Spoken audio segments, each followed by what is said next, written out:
嗨，大家好，我是戴初轩，我来自英国，欢迎回到我的频道。我最近在考虑一个问题，想与大家讨论一下，听听你们的想法。在 Malcolm Gladwell 的书《Outliers》，他提到了以发话者为导向与听众为导向的语言的比较。他的书里面有写 Western communication has what linguists call a transmitter orientation. That is, it is considered the responsibility of the speaker to communicate ideas clearly and unambiguously. Within a Western cultural context, it holds that if there is confusion, it is the fault of the speaker. But Korea, like many Asian languages, is receiver-oriented. It is up to the listener to make sense of what is being said. Okay. So I thought this was fascinating. In English, you're expected to make yourself clear as the speaker, but in Chinese, the listener might be expected to do some more work to try and understand you. Do you guys agree with this? I have lots of questions and feelings about it myself. My initial feeling is that there might be some truth to it. So in my own experience, it feels like sometimes I might be explaining something to someone from an Asian country, and there's definitely a moment of clear acknowledgement of understanding, like just a head nod or something. And then I feel that anything I am saying after that point is just unnecessary, and there isn't too much explanation that's needed.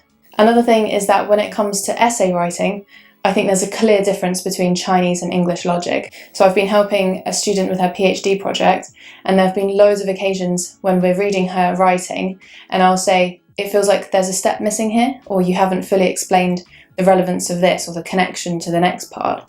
And her supervisors and I are often saying words like vague or unclear.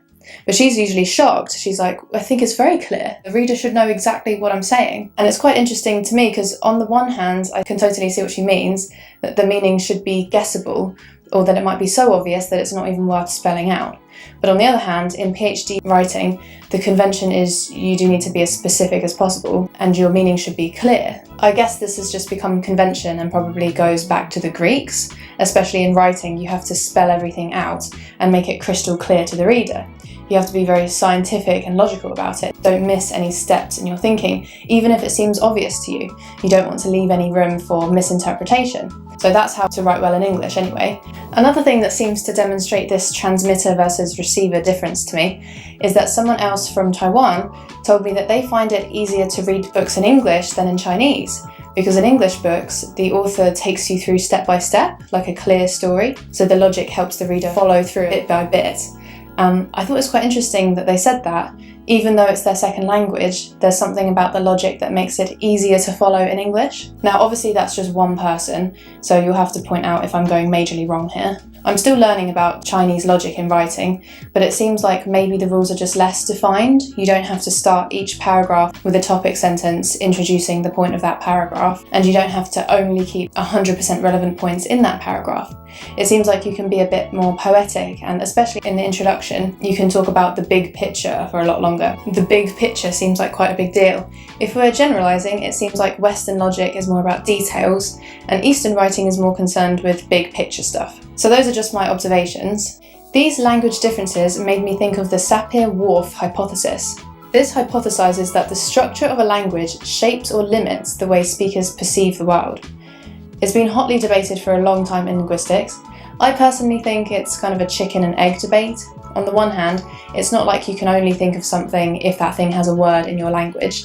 But on the other hand, there are some studies that suggest different languages do influence the way people think about things, especially at a young age. I'll link some down below. It really depends on what we mean by thought as well. Some people have quite clear inner monologues that exist only in terms of words, but I don't really have that. My thoughts are more like feelings or impressions. Are yours like that? Maybe the difference in languages are to do with the differences in the way we think. In the book The Geography of Thoughts by Richard Nisbett, he talks about the cognitive differences between Northeast Asians and Westerners. Now, of course, when we talk about Asians and Westerners, it's all generalising, and I think these generalisations, to be honest, will hold less and less true as a concept as nationality becomes more arbitrary. But to summarise very briefly, in Western thinking, first of all, being unique as an individual is seen as something desirable.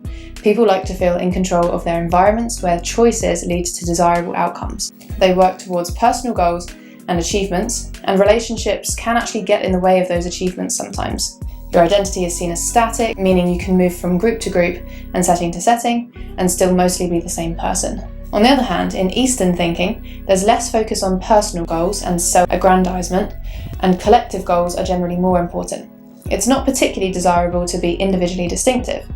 Being in harmony with your surrounding network is a strong predictor of personal well-being, and relationships are valued over identity because your identity doesn't come from yourself, but from the context and influences you're exposed to. This obviously relates to Buddhism, Taoism, and other philosophies that were born in the East. Choices affecting outcomes is seen as oversimplistic. And when it comes to relationships and the concept of self, in Japanese the word for I literally changes based on the context. These distinctions can be distilled into two kinds of categories: object focus versus context focus, or analysis versus holism. Now we can see where the essay logic differences come from. In Western writing, underlying assumed validity isn't enough to prove that it's true. This might make English writing easier to read in some ways, as the reader is guided through step by step, but there is a flaw in my opinion. Because if the larger context isn't taken into account as much as possible, major mistakes can be made. In one of Nisbet's studies, they used this example. All things made of plants are healthy. Cigarettes are made of plants, therefore cigarettes are healthy. In this paragraph alone, the logic follows, right? But we're of course missing something, which is the wider context. I think it's useful to just be aware of this when we go about our lives, because after all, the history of these two different regions is completely different.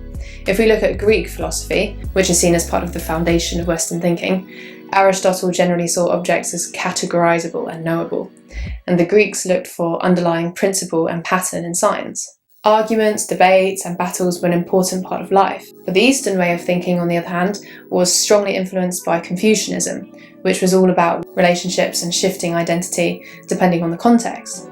If we think of yin and yang symbol from Taoism, we see the appreciation of contradiction in Eastern thinking. So different backgrounds, different languages, different ways of thinking, maybe. So what came first, linguistic differences or cognitive differences? And are these concepts even still applicable, or are they becoming outdated? Let me know what you think. 谢谢收看，我是戴淑贤，我们下次见。